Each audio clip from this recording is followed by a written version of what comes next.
one special day, you met her there at the most unexpected place. You shouldn't be. Some thought she was fully in hopeless state, but you gave her time to tell her stories of lies. Some say it's not good for you being there, a teacher, a miracle worker with strange one. Your compelling love is finding of her kind, giving glimpse of light in the world of gray. You fixed her at the well, so well, giving her the water of life that never drains. She will never be thirsty again. Made her born again. Let her discover that true worship is living in truth. Lies lead us to nowhere. It points us to nothingness. It doesn't matter where we stand, but who we stand for. What about my life? Would you also check on me? Can I have that light? Can I have your life? Would you change me and cleanse me? Just nothing to hide. Be here at your side. Lord, break my peace, break my lies. Give me the water that never dries. You fixed her at the well, so well, giving her the water of life that never drains. She will never be thirsty again. Made her born again. Let her discover that true worship is living in truth. Lies lead us to nowhere. It points us to nothingness. It doesn't matter where we stand, but who we stand for.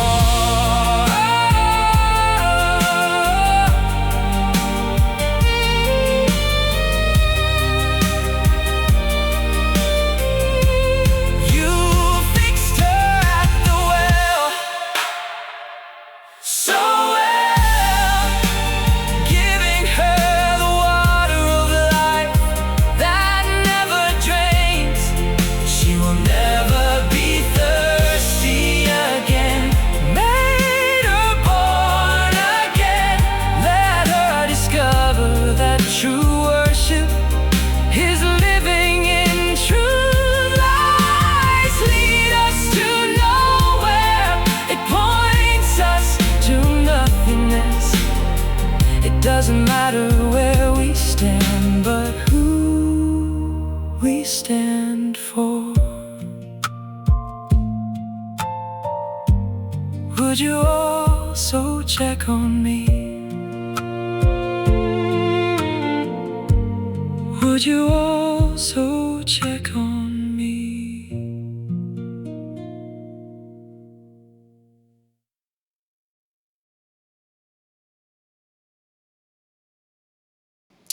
The title of the message this morning is Consecrated by Fire.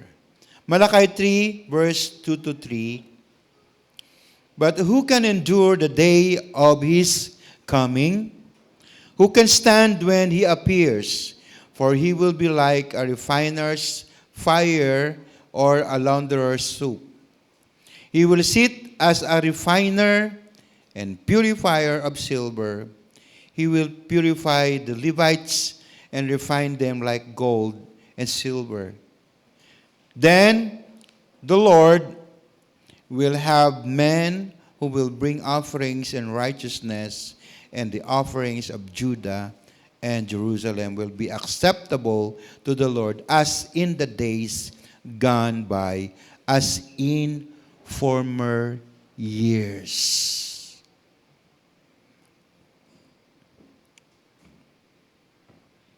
Before we can give the acceptable sacrifice ng ating buhay, ng ating mga ikapo or ating offering, o sacrifice ng ating oras, sacrifice ng anuman na ginagawa natin sa Panginoon, it must go through the fire, through the test.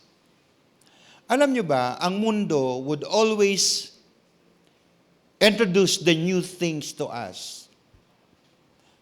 But there's nothing new under the sun actually.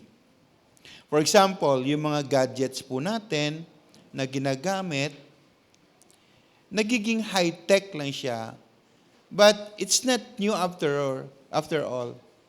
Innovations, pwede. Okay, jokingly, yung tablet na ginagamit natin, gamit na ni Moses to eh. Dalawa pa nga, di ba? Okay? Kung suriin mo yung ang Bible, marami mga terms na matawa ka nila at matuwa ka sa Panginoon because parang inunahan niya na tayo. And then, sa ating paglilingkod sa Diyos, there is new thing in serving the Lord. Because God would always point us to the past. The former things that the people do in worshiping God, in serving God. Alright? So, walang modernity. Okay? Ang sinasabi dito, as in the days gone by, katulad ng mga araw na nakalipas na, at sabi natin, yung mga pagsamba nakalipas na. Alam nyo ba na ang pagsamba natin kanina, we spent maybe 30 to 45 minutes in worshiping the Lord. But, in the real sense of worship, in our time, in our old days, when I was a young people and when I was a youth, mga kapatid, wala kaming limit sa pagsamba.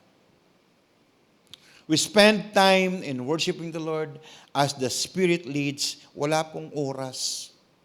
Walang ganito yung may nagbabantay sa atin na, mayroon ka lang 30 minutes. And after that, ganyan. O alam ko naman, pupunta kayo ng SM, mamaya, after the service, tama, di ba? You will attend to your, lalo na ngayon, mawawala yung mga tatay mamaya. Kasi Father's Day. At makipagsiksikan doon sa SM. Alam ko yon. Wala kaming dati pag nag-worship, makita mo dyan yung mga sipon, bumababa, yung luha, bumababa. Naghahalo ang balat sa tinalupan. Alright? Mayroon pa nga doon, mga umaakyat sa wall. You cannot contain the presence of God. Ganun po as in the days gone by. Totoo bang ang araw na yan na pagsamba sa ating Panginoon ay lumipas na? Because pag binasa mo yung malakay na itong verse natin, binabalik ng God. If there is no such thing as refined worship, refined na paglilingkod sa Diyos, ay wala pong totoo at acceptable sa Panginoon. Alright? So, ibig sabihin ng Pastor Henry, yung mga ginagawa natin dito, ano lang ito? Tip of the iceberg. Ang iceberg kasi, nakikita mo yan, di ba? Akala mo, ang laki-laki niya. Pero pag tinignan mo sa baba, mas malaki doon. Di ba? Di ba yung yelo, pag linagay mo sa tubig, lumulutang siya, nakita mo parang umaangat ng konti. Pero mas malaki yan sa loob, sa baba. Tama, di ba? Yung bang ating pananambahan ngayon, paglingkod sa Diyos, ay tip of the iceberg. And then, ang sabi dito, when the Lord comes, when Jesus Christ comes, mayroon bang pwedeng, dito, yung makukontain mo ba siya? But there's always that kind of standard po sa ating mga buhay. Because whether our standard is very, very low or very high. Okay? At yung paglilingkod sa Diyos, hindi yan basta-basta. God always requires yung tinatawag natin excellence sa ating paglilingkod sa Kanya. When I answered to the Lord's call, halos iniwan ko ang lahat, sinasabi ko nga sa inyo. Because kung merong umahati ng aking oras at concentration sa paglilingkod sa Diyos, hindi ko maibigay talaga ang 100% para sa Lord. Hallelujah. What was the former years? Pag-usapan natin. The former years was an acceptable offerings done in righteousness. Hindi naman lingid sa inyo, mga kapatid. I would be clear to you this morning. I will talk about an example of what is happening in our Senate and yung ano nangyari. And alam nyo naman na mga Kristiyano hati. Tama, di ba? Hati ang paniwala. Merong pro-admin at merong anti-admin. But when Alan Cayetano became the president of the Senate, there was this delay of tinatawag nating mga procedures sa Senate because what he did was he was laying down the foundation of God's Word sa ating one of the highest tawag natin chamber of our country. You know, because kasi nungalingan ay rampant na talaga. It is an accepted system. Evil became a system in our Senate. So he was laying the foundation that reminding the 24 Senate members na, hey, ang ating paglilingkod dito sa lupang ito, sa mga tao, kailangan naka-base on truth and not on lies.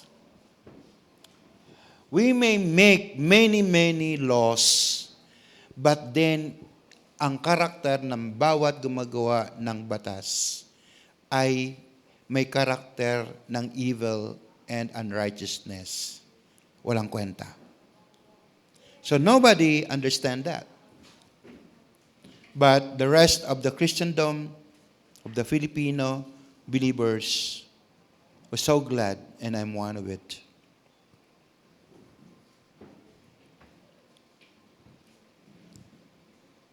Mayroong tinatawag na 12 sa kabila, 11 sa kabila, 12 sa kabila, 12 sa kabila.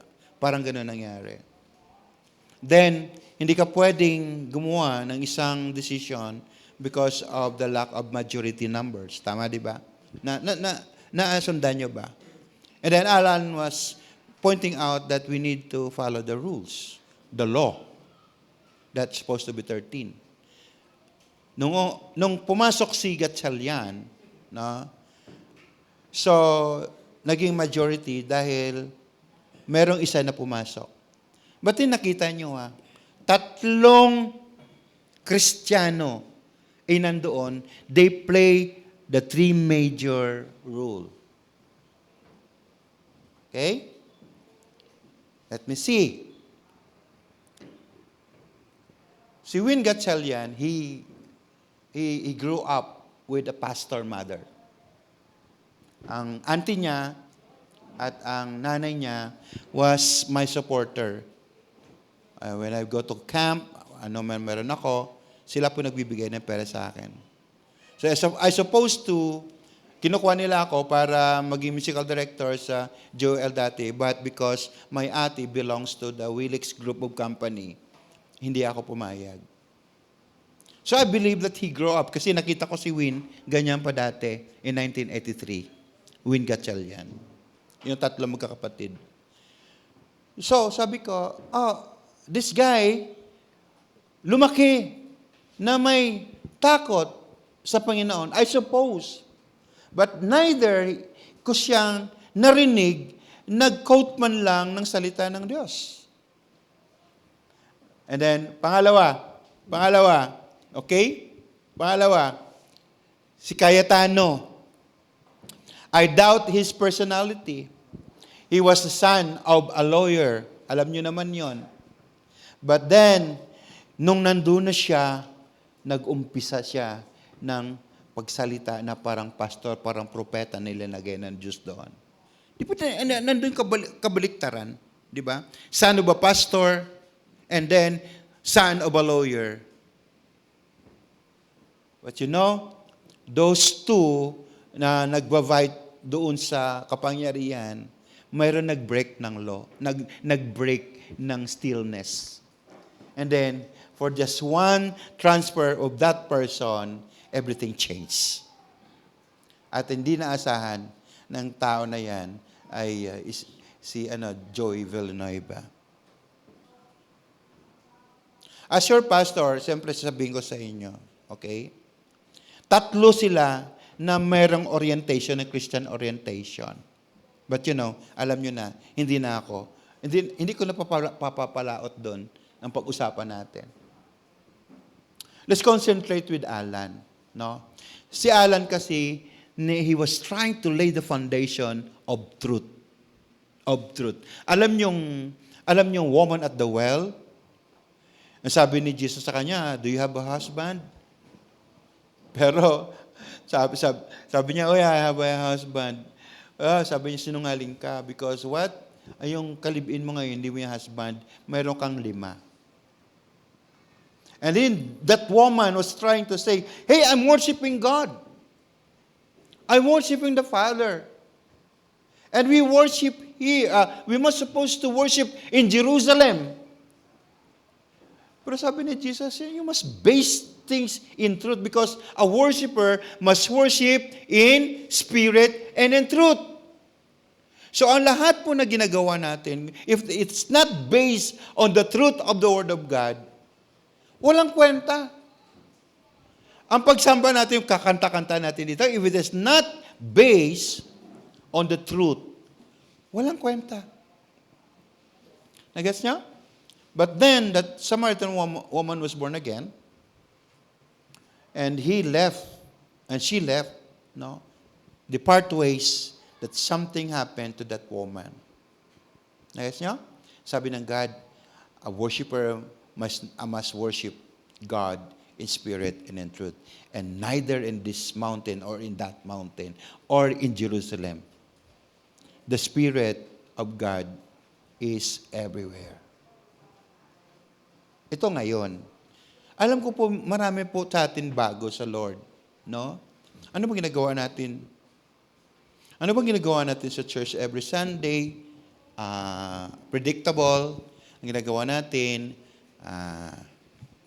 magpe-praise and worship. Siyempre, merong opening prayer. Sometimes, nakakatawa tayo dahil opening prayer natin nasa gitna. Diba? Pero okay lang din. Wala naman violation. But we know that lahat tayo nag-worship. May banda dito, tugtugan, talagang ang lakas ng tugtugan. And right after that, isang tugtugan na masaya, mabilis, and then biglang lulungkot. Di ba? Yan po yung orientation natin. Pag iniba mo yun, kaya magko-question sila, ano nangyari? Bakit inuna yung malungkot na kanta? Tapos masaya. Okay. So, given, after worship daw ng kantahan ay Yan ang word. And then, there's an offering, there's ano tawag dito? Announcement, no? Announcement na hindi natin talaga pinapakinggan.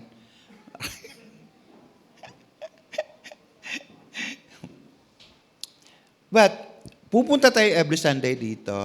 Yung bang mayroon ba tayong baon na talagang spiritual expectation sa God? Yung ba nag-pray ka, Lord, do something for me. You have a message for me today.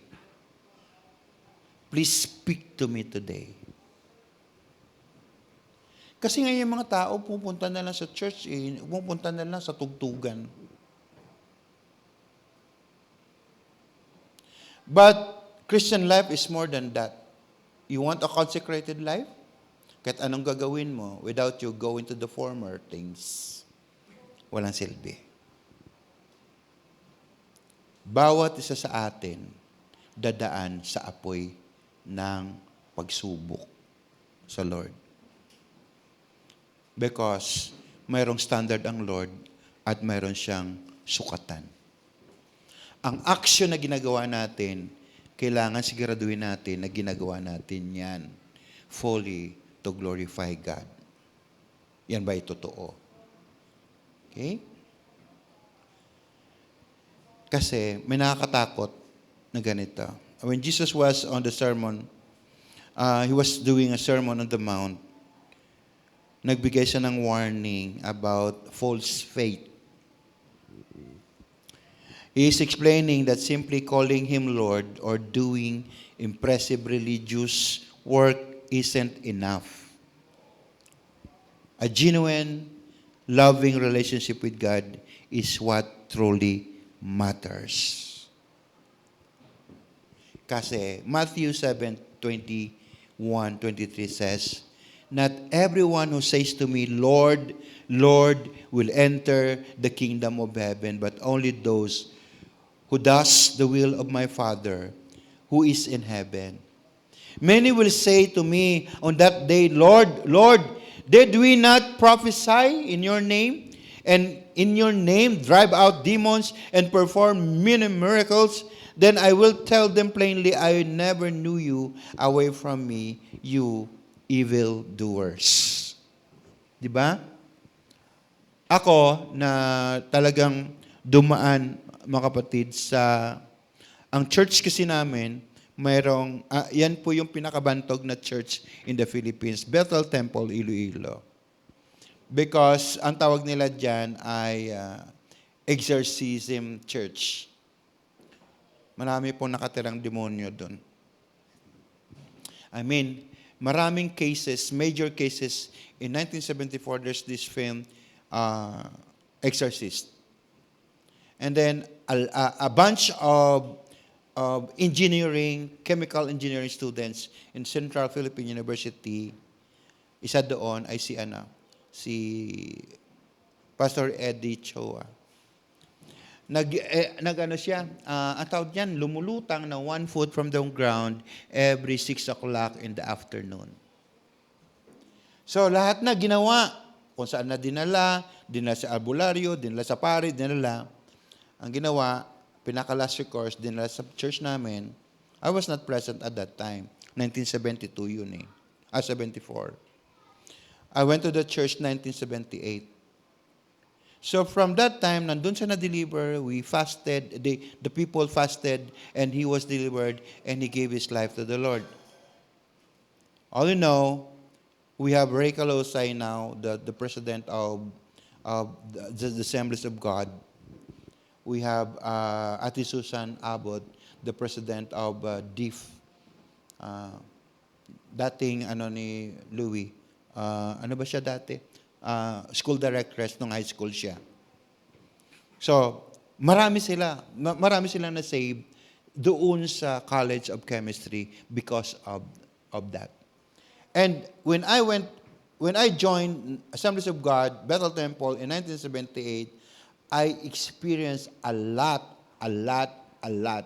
of rebuking. A lot of demon possession. Marami kami, hindi ko lang may kwento sa inyo, pero parang unbelievable because merong bumagsak, yapak, narinig namin at sinundan namin mainit pero walang tao. Mayroong pinggan doon sa parsonage namin na lumilipad because of the influence of evil. Not because the people or ang pastor namin ay evil, hindi. It's because we fight evil, kanto by kanto. We fast and we rebuke and we deliver people. Parang ang dami ko kwento. Gusto ko lang, sabi ko, 5 minutes, di ba? Mag-ano ako. Because, mga kapatid, meron nga akong na-interview doon. Sabi ng isang musical director namin, Henry, you come here. Why? Because, sabi niya, yung katulong namin, bakit? Nasa bubong na po. Tatalon na po sa bubong. Buti na lang, bungalo. Akala ko, mga 4th floor na bubong. Bungalo lang pala. Sige, sabi mo sa tumalon. So, kinuha namin siya, ginapos namin siya, dinala namin siya sa church. While, from there, going to the church, pero walang pastor. Ako lang, youth, at saka si Nick Gutierrez, my best friend in Guam, na nandoon. Si Nick Gutierrez, military yan, di ba? Ako, interviewin ko, sabi ko, sino ang boss mo? Ba't nandito ka? Anong ginagawa mo sa batang ito? Ang bata siguro mga 15 to 17 years old. Sabi niya, gusto ko siyang mag-build ng city doon. City namin sa Guimaras. For all you know that Guimaras Island is, how do you call that? Baluarte po yan ng mga aswang. But ito, influenced and demon-possessed by yung mga dwarf, mga duwende. So bakit siya? Kasi sabi niya, siya yung hinahanap namin So, pauwiin sa Guimaras para sabi ko, who's your boss? Pag nakita ko yung boss mo, sabi ko, papatayin ko.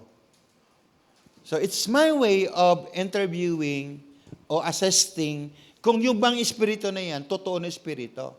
At ang sagot niya sa akin, sabi niya, hindi mo mapatay yung boss ko, walang kamatayan yun Sabi ko, tama ka. Because your boss, na si Satan, sabi ko, is eternally doomed. Nung dumating kami sa church, so nandoon kami ni Nick, Si Nick, walang fasting. Nandoon kami sa prayer room, sabi ni Nick Gutierrez, sabi niya, ikaw, sabi niya, lumabas ka dyan sa mga espiritu, pero binubugbog niya yung bata. Military. So, nanonood lang ako. Sige, siyempre, the mighty name of Jesus' name. Very dangerous yan kasi lilipat sa'yo yun Ang demon-possessed po ay legions yan. Hindi mo pwedeng basta gapusin yan kasi strong yan. Strong man yan Naintindihan nyo? Alright? So, going to the deep experience of Christian life, na ikaw ginagamit ka to rebuke demons, ay iba klaseng experience yun. But sometimes may nakakatawa na eksena. Nung binubog ni Nick ganyan, yung bata hindi umiinday. Ibig sabihin nun, the spirit's still there. Nung sabi ng bata na, aray! Sabi ko, Nick, stop. Bakit? Lumabas na yung spirito Nasaktan niya po yung bata. Nagets niya? So, hindi ko lang may kwento sa inyo. Talaga ng ang dami dami. Pero ba yung exposure na ganyan, hindi pwede pagyayabang. Actually, ngayon ko lang ikwento sa inyo. For a lot of my ministry, hindi talaga ako nagkakwentong ganyan. And then, meron tayong kasama dati na isang assistant pastor natin. Napunta kami sa may Ciudad Grande. May demon possessed doon. That was not the purpose kung bakit nandun kami. Pero hindi nagpaalam sa akin, Pastor, may demon possessed doon. Pumunta siya doon. Pagkatapos, pinagre-rebuke. Walang fasting, walang preparation. Ayun, wala na. Wala na siya ngayon. Gumulo yung spiritual life niya, gumulo yung buhay niya. Kasi very dangerous. So when the Lord says na, I don't know you. Kasi kung ikaw, yung motivation mo, Lord, deliver this person for the glory, for your glory. Marami pa ito magagawa sa iyong kaharian, Panginoon. That in the name of Jesus, your name be glorified upon the people. Ngayon, merong nag-exercise ng ganyan, di ba? Yung pasikat lang. Ay, Adonai, punta kayo dito. In Jesus' name, may tulak, di ba? Okay? Ingat po kayo. Because yung ganyan binibigay na kapangyarihan ng Diyos sa atin, ay hindi yan pang show up. It has a purpose. And one of my best friend pastor, na-deliver naman siya sa martial arts. Spirit of martial arts. Yung mga Bruce Lee, Jackie Chan, akala nyo, spirit po yun. Okay? He was delivered. Yung piso, ginaganon yung pisong malaki dati. Pati yung ganun. Nakakatakot nga siya. Pagkatapos for a long time, sabi na nanay ko, sabi niya, he was talking against you. Maybe, sabi ko, he's not delivered yet. But when he saw me, parang nag-stoop siya. And then, siyempre, ina-assist ko pa rin siya hanggang ngayon. Marami mga cases, mga kapatid. Right?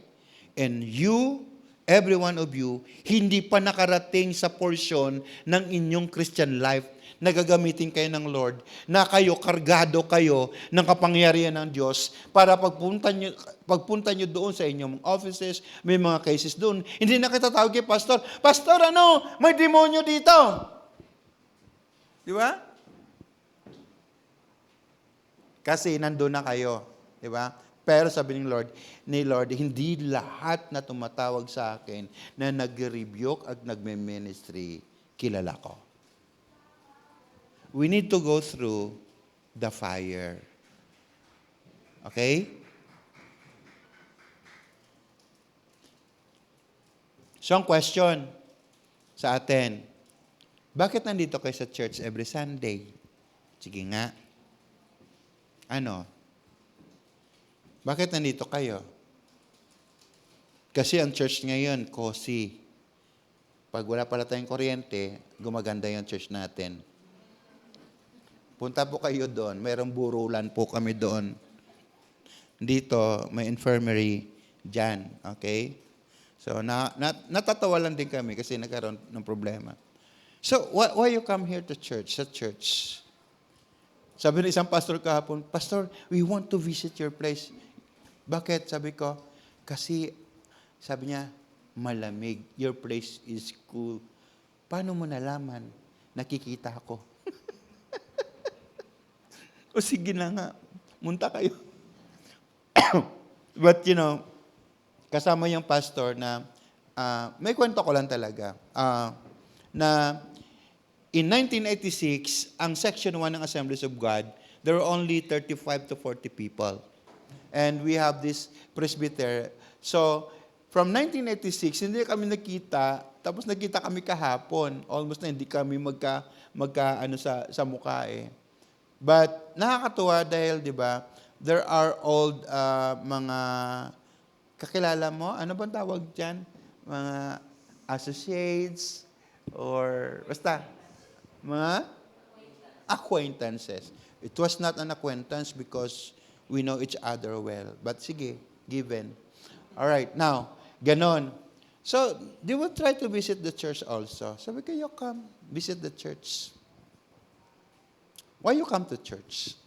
And why other people, alam niyo po section 1, section 3 na po tayo, di ba? Kasi nasa Rizal tayo. Pero yung men's fellowship, men's gawain kayo, mga men's. Alright? Meron pong magagawang dito, gathering ng men's, baka 100 or 150. Come from section 1, Pastor, doon po kami sa inyo. Sabi ko, sige, section 1 kayo, di ba? Ba't kayo punta na section 3? Why? Parang may nakita sila sa church na ito. And maybe you come to church because you want to experience the presence of God. Sinasabi ko sa inyo, I'm not a good speaker. I'm in my late 60s now. Ang height ko is 6'4". Naintindihan nyo? Kabi-birthday ko lang, nag-6'4" na ako. Tapos Father's Day na naman. Parang di ba? Sumisikip yung mundo natin, yung gano'n na gano'n. I don't own or don't carry that kind of anointing, mga kapatid. But I will try my best because naglilingkod ako sa Lord that lahat na gustong ipahiwatig ng God sa atin, ay maidala ko sa inyo. So you come to church because Pastor Henry delivers the word that benefits us. Pastor Louis, mas lahat ng mga pastor natin dito. Or you come to church because you really love the Lord. Na ayaw mong lumipas na isang linggo na wala ka sa church. Church is our prime day. Alam nyo ba? Pag Monday, I hate Mondays. Sino gustong Monday? Alam nyo feeling ng Monday? Who likes Monday? Ang Monday kasi tamad day yan eh. Kasi lahat mo napagod ng simula ng unang Monday, yung Monday, tapos naglinggo ka, nasa church ka, pagod ka buong araw sa linggo. Pag Monday, halos hindi ka na makakilos. Di ba, Lala? Ayun. But why you come to church? Ang pagpunta natin sa church, dadaan pa rin sa fire. Siguraduhin nyo lang ha, okay? Napupunta kayo dito, hindi dahil natulak lang kayo. Pangalawa, why you give your tithes and offerings every Sunday? And why not any day? No? Bakit nagbibigay tayo ng offering sa Panginoon? Dahil mahal natin ang Diyos. Dadaan pa rin ng fire ang offering natin. Hello? Why are you in the ministry or doing things for God? Lahat na involved sa ministeryo, whether mag-usher ka lang o si Nanay Cleope, ang kanyang ayaw i-relinquish, ibigay sa iba na posisyon ay yung pagtakal ng ulam.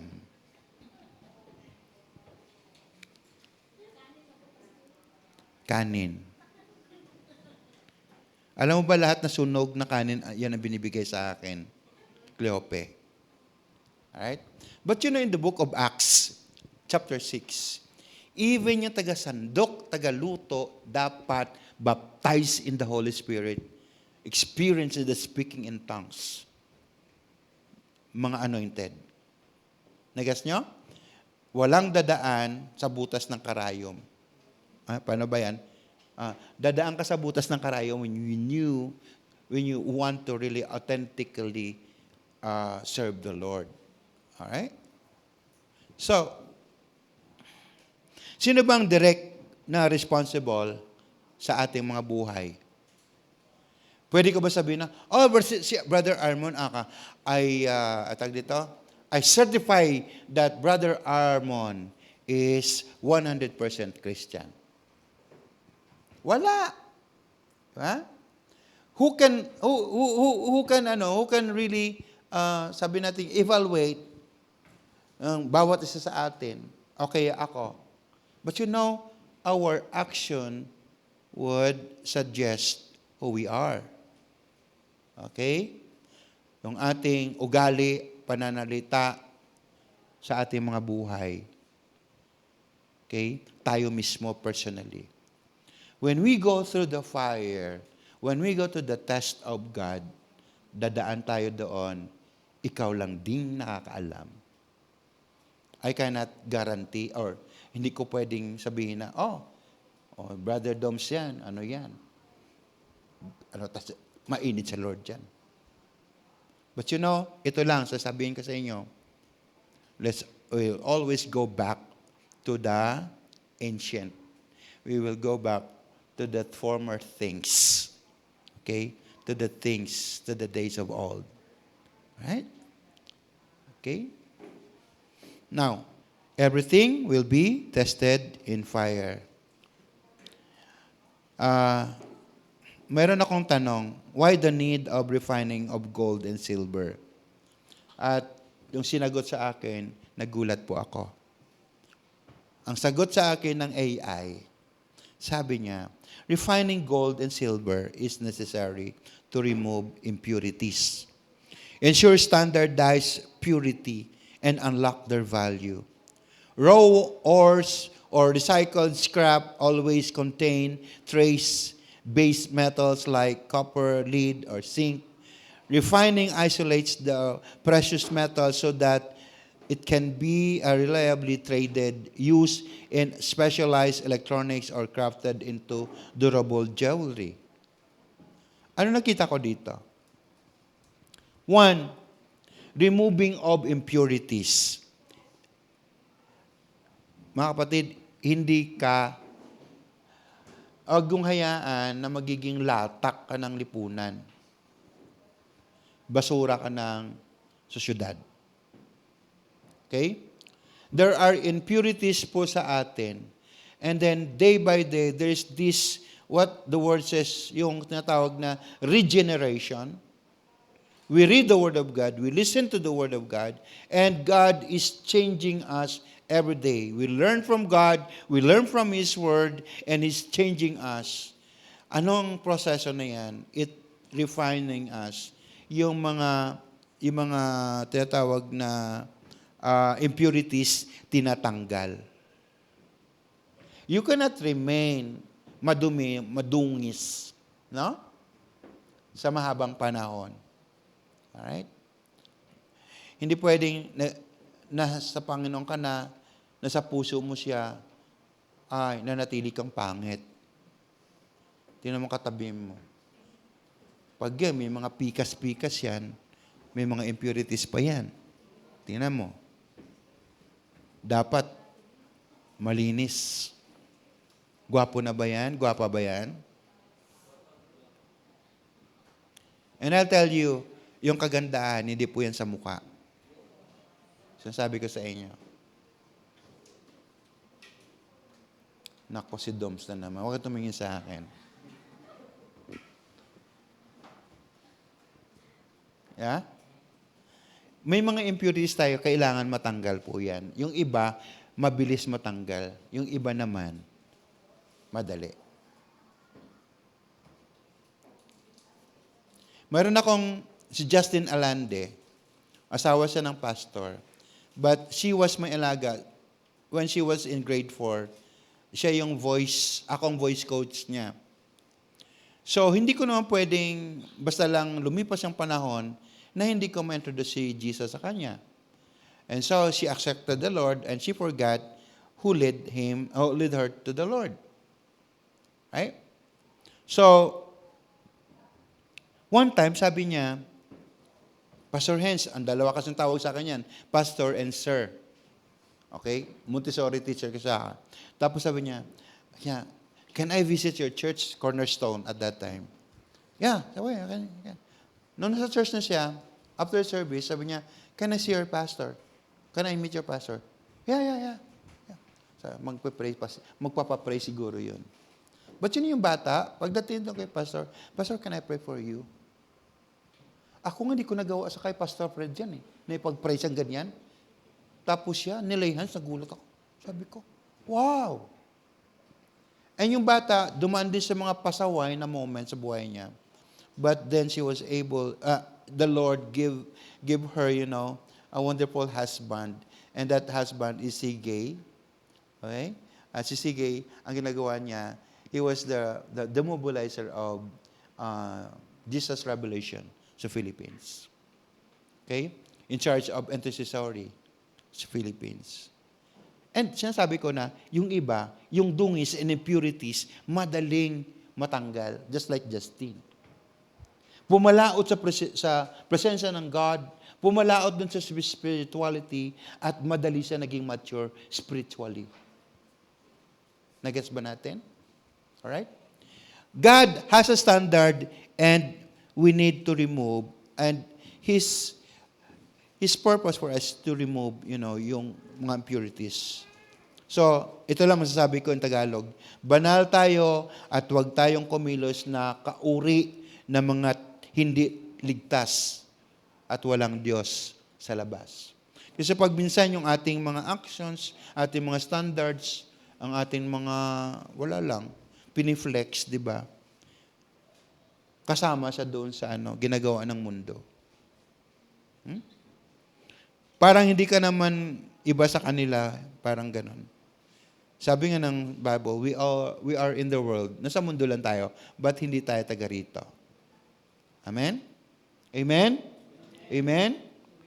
Okay?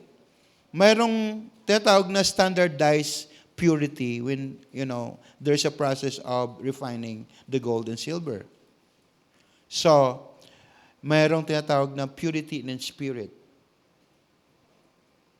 Gusto ko dumating sa punto na ako mismo as leader of the church na yung bang hindi titingalain na you will be amazed of God's presence sa buhay ko. I hope I can attain that. Pero alam niyo naman ako, bubble gang ako, di ba? Si pastor, nagjo-joke, ayoko ng boring na buhay, magulo yung mga iniisip ko most of the time, magulo, crazy, ganyan. Can I have that presence of God? Meron kaming na ni Pastor Aliwi because we went to Singapore for a seminar and our speaker was Belly. Patay na siya ngayon. Nakalimutan ko yung first name niya. But he's the author of Contending in Faith. Pagkatapos nakita ko siya, para sabi ko, ano ba? Ganyan bang mukha ng anghel? Kasi yung kanyang countenance, mga kapatid, Amerikano nga siya, puting-puti, puti pa yung buhok niya, pero grabe. Sabi ko, pwede ko ba siya mahipo? Ganyan. Pwede ko ba ganyan? Alam mo, may mga man of God na bumibisita sa church namin dati na hindi ako makalapit kasi I cannot contain God's presence sa buhay nila. In each of us, merong pwedeng daanan na ganon. Okay?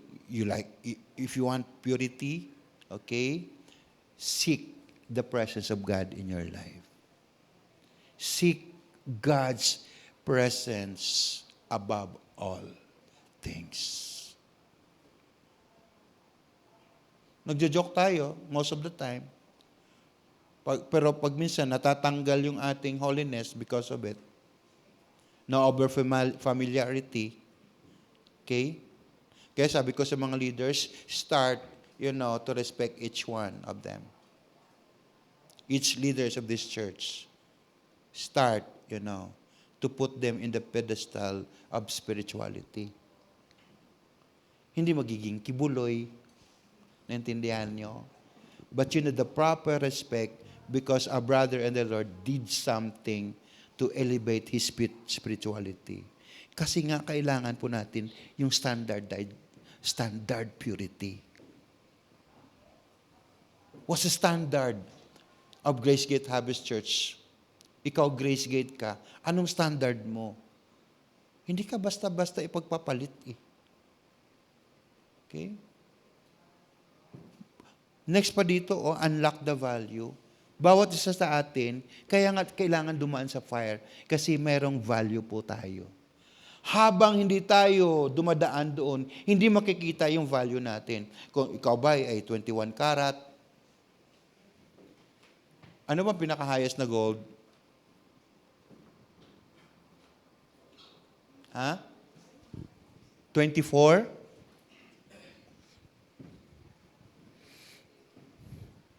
Nawala na nga itong karat, Baka sabi nyo, ano bang karot? Di ba yung kulay orange yun? Mayroon kang value. Habang hindi dumadaan dun sa test, hindi mo alam. Then nyo. So, when you go through the fire, sabi ng Lord, itetest kita. Okay? Pero kung dumaan ka sa fire, na maganda ka pa rin. Di ba? Authentic ka. Amen? Amen? Kaya dito, walang tampo-tampo.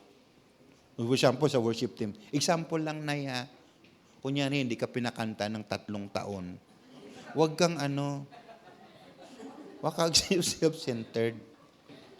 Gaganon niya si sister dito, Cleopi. Sabi niya, malditong pastor na yan, bakit hindi ako, di ba? 3 years lang di ba? Walang tampuhan dito. Okay? Hindi ko rin dapat, alam mo, nagtampo ako sa isang tao na parang may ginawa sa akin something foul. And he was reaching out to me. Pagkatapos, sabi ko, sabi ng mga asawa ko, you have to answer. Sabi ko, hindi. Baka kunwari lang yan. But I met him yesterday and mayroon na siyang cane. And he was suffering sa Alzheimer's disease. Pareho kami ng case. Parkinson. Okay. Pinsan ng Alzheimer, di ba? Okay. Parkinson's disease. Yung nanginginig ka. Tapos, kasi pareho kami ng case na magkaroon kami ng hyperthyroidism. Sabi ko, how are you? But then, nakita ko na siya na ganyan and he was trying to tell me something. Sabi ko, can I pray? Can I pray for you? And I saw myself praying for him. Hallelujah. Guys, ano bang value natin? Sometimes we forget who we are. Yung wife ko, witness yan ng kalokohan ko. Okay? Yung kamaldituhan ko, kasupladuhan ko. Pero witness din yan kung paano ako nagbago. Paano din na-stop? Siguro sasabi dito, buti nga kayo. Ngayon nakita mo na.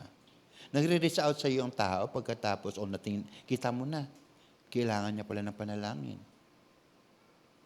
So, a very short prayer, I rebuke. Pero siyempre, matanda na tayo. Amen? Okay? Ang prayer ko lang talaga, na ang value ko hindi bababa. And last na to, ay refining isolates precious metals. Nung nakita ko to, sabi ko, kailangan ko pa ba na talaga ng exegesis patungkol dito sa verse natin? Kasi dito, yung principle of refining, mga kapatid, lumalabas eh. Kasi sa Lord ka, gusto ng Lord, i-isolate ka. Okay? I-isolate. Ihiwalay. Set apart. Yan yung consecration natin sa Lord. Amen? Everybody wants to go through the fire? Okay? When you want to go to the fire, dapat makikita natin yung pagbabago sa mga spiritual life po natin, sa ating maturity. No, ngayon, it says here that who can stand at His coming? Nakakatuwa kasi sabi ko, dito pala nanggaling yung totoo talaga na sasabunin ka. Okay? Nakalagay sa verse 2, di ba? Na he will be like a refiner's fire or launderer's soap. Sasabunin ka para matanggal yung mga hindi kanais-nais, pangit na ugali, pangit na motivation sa buhay mo. But the Lord will give you attention, full attention sa bawat isa sa atin na may secure yung purity of heart. Di ba yung message last Sunday through Pastor Louie is what? Pure hearts and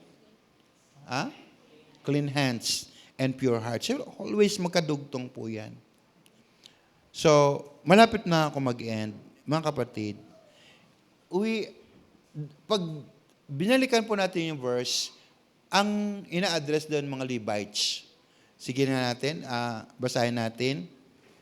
He will sit as a refiner and purifier of silver. He will purify the Levites and refine them like gold. Sino ba yung mga Levites na ito? Ito mga Levites na to, wala po silang possessions. 12 tribes of Israel, sila po yung walang land. Kasi ang kanilang bahay, ang kanilang tinitirhan, at ang ginagawa nila ministry ay sa temple. Sila in church ng worship, yung mga pare, sila po yung mga Levites. Di ba? Ganon sila. So, in the old times, there was this pure na paglilingkod sa Diyos. At dumaan yung mahabang panahon na karating sa kay Prophet Malachi. And then, sa sistema ba natin ngayon, pag dumating ang Panginoon, okay, madatnan ba niya na mayroong totoong pananampalataya sa bawat isa? Parang ganito na yan eh. You know, Levites because it talks about our worship. You go to church because you want to worship. That is an expression of your personal worship. You give your tithes and offerings because that is your worship to the Lord. You're involved in the ministry because it's part of your worship to the Lord. Anything we do sa church, sa home, basta kasama ang Lord, that is po yung motivation natin ay to worship the Lord. Kaya Malachi addresses the specific people, the specific tribe. Ito po yung mga Levites. Okay? Sana po, nasusundan po na nyo po ako. It would mean that everything we do is to secure purity of worship, and then we do it for God in pure and honest intention. Kaso lang, don't be offended. Sinasabi ko sa inyo. Ngayon kasi mas maganda yun, nakapatay ilaw dyan, nakadim tayo. Kasi some of you parang nahihiya na mag-worship sa God. Okay? During the worship here, hindi nga tayo makataas ng kamay natin eh. Hindi nga tayo makapagsabi sa Lord, I love you, I love you. Wala ko po nariringgan dito na nagsashout dyan, no? Na, Lord, mahal na mahal kita. During kantahan, ay, bihira ko po yung ganyan. Hinahanap ko po yan. Yung bang yung kumakanta ng gagaling sa puso. Okay? Mayroong kumakanta na ano yun, no? Na parang, ganyan. Mayroong kumakanta, ganyan. That I hope everything comes from the heart. Okay? Worshipper pula tayo lahat. Lahat po ginagawa natin ay pagsasamba natin sa Panginoon. And God wants us to consecrate our lives. Sineparate tayo ng God. Tinatanggal yung impurities po sa atin. Kaya wag po kayong pag sinita kayo ni pastor, pag sinita ko kayo, no? Wag po kayong sumama ng loob sa akin. Kasi just an addition po yan sa ating, addition sa spiritual life natin, but bawas doon sa impurities natin. Okay? Kaya nga tayo dito sa youth, di ba mayroon tayong tinatawag na I am, intentional move. Itong mag-asawa na to, tatanda-tanda na, pero sa youth pa rin, di ba? Sadya na, nanguukray talaga ako. Ganyan. Nandiyan kayo kasi sa harap eh. Next Sunday, doon po kayo sa likod. Makikita ko sila, hindi ako, nabibless ako sa kanila. Diba?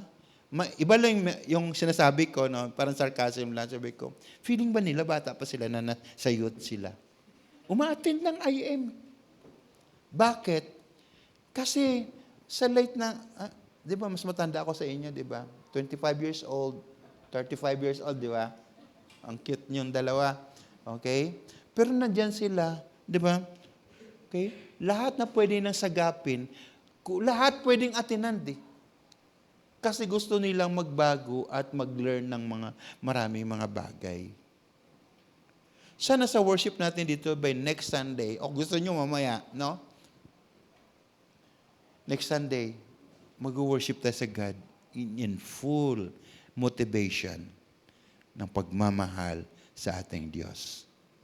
Kasi lahat naman yan dadaan sa apoy. Okay? Every time you enter in that magandang pinto natin na may nakalagay na malaking G. Okay? Pagpasok nyo dyan, okay?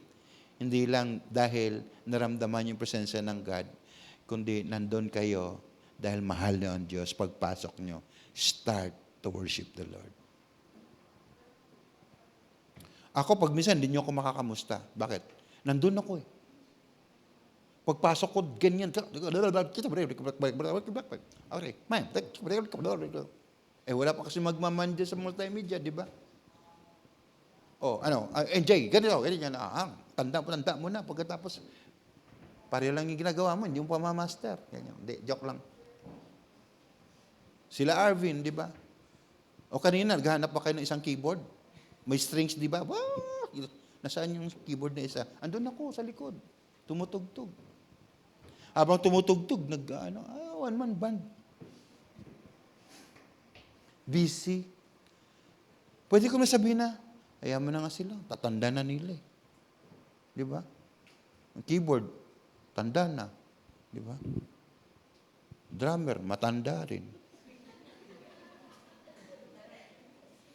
Yung bahista, mukhang lang matanda. Bata isip, diyan. Yan. I mean, tumutunog sila, buong pamilya. Alam niyo ba yon? Hindi ako kasama, kaya in-isolate ko ang sarili ko doon. Okay? Naisantabi ako.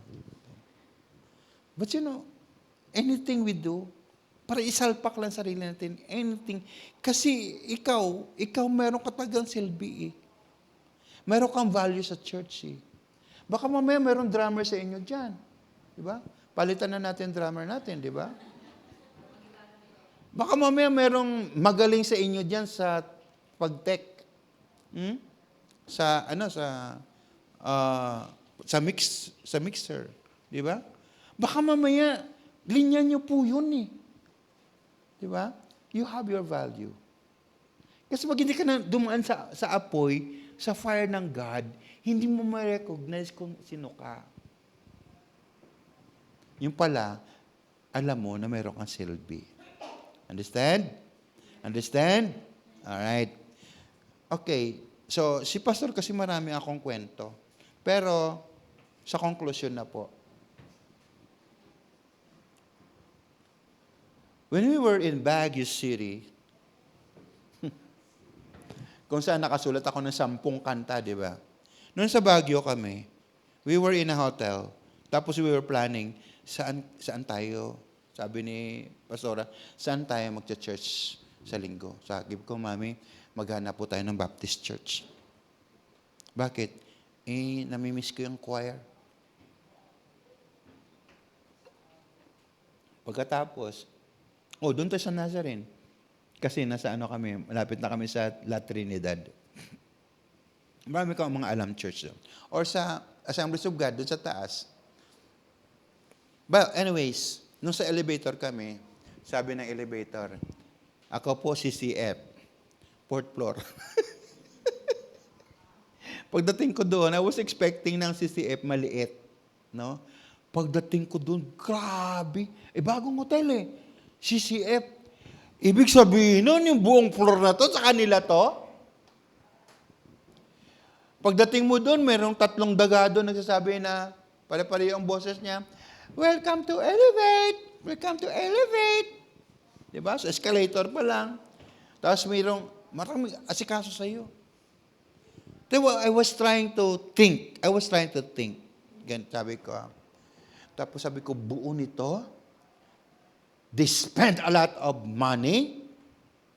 They sacrificed a lot of money para upahan tong buong hotel na to, buong floor na to, ang hotel na yan. And then, pagpasok mo dun sa loob, siyempre masarap, di ba? Ganyan. No, not all perfectly done. Sa akin, sabi ko, may kulang sa sounds. Siyempre, alam mo naman sa sounds ako, di ba? May kulang sa pihit. But okay. Sa worship, okay. Puro mga bagito, mga bagita. Yung pupunta doon, yung mga kapatid, mga bago lang sa Lord. But paano na kami na born again ni Pastor Louie? Kasi nakita namin yung pagbabago. Nakita namin, grabe sila nag-greet ka agad. Di ba? Nakangiti. Sabi ko nga, biniro ko yung 3 daga. Hindi, 3 dalaging din kasi na pare-pareho sila yung sinasabi. Yung parang pare-pareho, alam mo yung daga doon sa good morning po, good morning, welcome to CCF, welcome to Elevate. Pare-pareho yan, sabay-sabay yan. Sabi ko, gusto niyo record ko kayo? Para hindi na kayo magsalita. Sabi ko, i-play na lang natin. Joke lang yon. Pero nakikita mo na may pagbabago. Dear the God, nagets niyo ba? Mayroong mga bagay na ginagawa nila na pwede natin kopyahin. Yung usher natin dito, tingnan mo. Dapat merong elevate sila, di ba? Sabi natin, welcome to Grace Gate. Dapat ganun, di ba? Yung mga matatanda nating usher, sila Ray, di ba? Tapos mayroong hawak. Subukan yun next Sunday, ha? 3 kayo, ha? Okay? May hawak kayong placard, Grace Gate. Welcome to Grace Gate! Ganon. Alright. Pagkatapos, ang sarap ng CR. Maganda yung CR. Okay? Hindi ko natikman. Alright. May coffee, mayroong breakfast, di ba? Sabi ko, dito sa lugar na ito na I know yung mga churches ay maliliit. Sa baba nga ng church, mayroong church na luma doon eh. Sabi ko, kawawa ka naman dyan. Di ba? Kasi naging maliit ka dahil mayroong malaking building dito na tumayo ng bigla. Sa paligid, puro mga churches na maliliit. Pero hindi ako nag-expect na magkaroon ng CCF doon, na magkaroon ng church na ganong kalaki. Halos puno po yan. Grabe mga kapatid. Ibig sabihin nun, mga kapatid, God is saving people. Gumawa ka lang talaga ng paraan para maipaabot sa iba yung ginawa ng Diyos sa buhay mo. And everything goes through the fire. Yung mga pastor nila, messages, matindi. You know why? As I end, wala na conclusion. Yung CCF, bihira ka makita mo yung tumatayo na alive na pastor, yung buhay na pastor dito sa CCF. Okay? Lahat yan nakakonect, no? Real time sa main CCF. So they have a big, mayroon silang big na screen at pagdating na sa time na yan, na preaching, nakakonect lang. And then nyo? Alam nyo bakit? Ang CCF, maingat sila sa pagpatayo ng tao dito sa gitna para mag-preach. Because of those, sabi natin na, dapat consecrated life yun nandyan. Gets nyo? They tried once during the pandemic. They tried. Pero yung CCF naging magulo. Bakit? Iba-ibang orientation, iba-ibang morality ng tao. Kita ko ng pastor, di ba, may babaero. Nagets nyo? So, ang CCF, during worship, but during the time ng pakikinig sa salita ng Diyos, sinisigurado nila na yung tumatayo at yung mag-feed ng content ay ayos sa harapan ng Diyos. Magsisinungaling po ako ngayong umaga ito. Babalik po ako sa conclusion. So, ang life natin, guard it from wrong relationship. Okay? Wrong exposure. Guard it. Kristiyano mong tao, ang dami mong kasama ang mga di ba? Mga bakla. Bakla ugali. Wrong language. Hello? Wrong motives. Wrong peers. Wrong morality. Wrong spirituality, wrong foundation, timid, lazy, wrong commitment, unstable decisions, wrong education, lack of biblical foundation. Itaas po natin ang antas natin ng standard. Kasi yun naman talaga ang hinahanap ng God sa atin. So mag-ingat po tayo kasi ang judgment ng God will start from the people of God. It will not start from the outside. Unahin ng Diyos pagdating niya, i-judge niya tayo. Di ba? In the twinkling of an eye, when Jesus Christ comes, in the twinkling of an eye, mga kapatid, lahat tayo masnatch. Yung patay, mabubuhay, yung buhay. Pero, what about that? After that is the judgment. Mauna po tayo. So everything we do here, everything we do. Dumating na ba sa punto ng buhay nyo na ganito? Okay, can I have your eyes, please?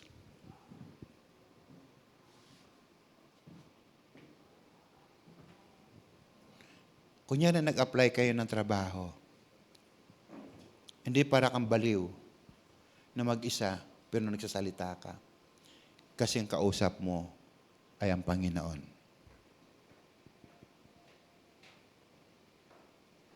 Dumating na ba sa punto na nandun ka sa odd situation, na gusto mo lumabas doon, but then you continue to communicate with God? Di ba alam nyo naman sinasabi ko, maybe the last time I said na, I was playing in a secular, di ba? I was playing, and every time I'm there, sabi ko sa Lord, diyan ka lang muna sa labas. Hindi ka fit sa loob, baka malasing ka. I would always ask Nelson, okay ka lang? Because me, I'm not okay. Because I know and I felt the presence of God in my life. Because every time I do things that is apart from the will of God, alam ko yung presence of the Holy Spirit and the presence of God is keeping on making me guilty. Dumating na ba sa punto o talagang tayo ay talagang kalos na tayo at matigas yung mga puso natin, wala tayong pakialam sa presensya ng God? Or never in our life na ating na experience yung pagsama ng Diyos sa atin na kanyang presensya? You know, we have the Holy Spirit, tama? Who is the Holy Spirit? He is our helper. He is our friend. Ang description sa kanya is a friend who will pat our backs every time we miss the point. Pag nagkamali po tayo, ang Holy Spirit would always say, hey, I'm here. When we got the wrong decision sa buhay po natin, we want God, to consecrate us na dapat yung mga decision natin dumadaan na dapat kanyang kalooban. May nakakausap ba talaga tayo ng presensya ng God? Because in the old times, mga kapatid, so gusto ng God na ibalik yung dati in the former way, the former years, in the former presence. Na mga tao, kausap nila ang Panginoon. Everything they do, kausap nila ang Panginoon.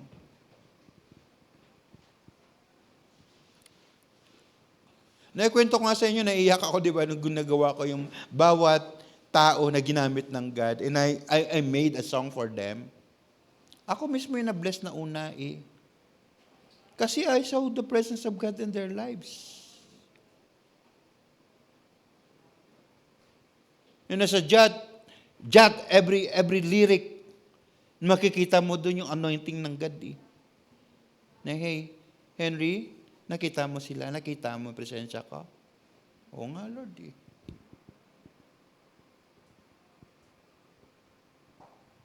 So, ang Grace Gate, hindi na young. We are 8 years old in San Mateo. And I hope and I pray that we will grow. But we will never grow without us going through to be consecrated in the Lord.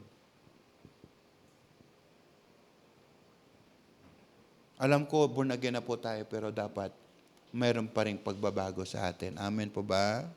Galit ba kayo sa akin? Sino galit sa akin? You love the Lord. Amen? Okay pa kayo? Tingnan yung puso nyo, baka dugo-dugo na yan. Hallelujah. Amen? Pag minsan kasi daldal lang tayo ng daldal, share tayo ng share, wala namang essence, di ba? Yung mga actions natin, hindi namang guided ng God. Hi, thank you Lord. Thank God. Pinapadaan tayo pala ng God sa ISO. No? International Standard Organization. Na-standardize ng God ang ating Christian life. Kita yung mga ibang tao dyan, di ba? Mayroon sila panampalataya. Pero after, tingnan yung mga buhay nila. walang kwenta, walang nangyayari. May pera sila, pero the essence, the presence of God sa buhay nila, wala. Huwag niyo silang gayahin. Amen? It's time to, what? Turn our life to the Lord. Sabi no, sige Lord, touch me. Amen? Touch me again. Sige nga, pwede tayong tumayo lahat.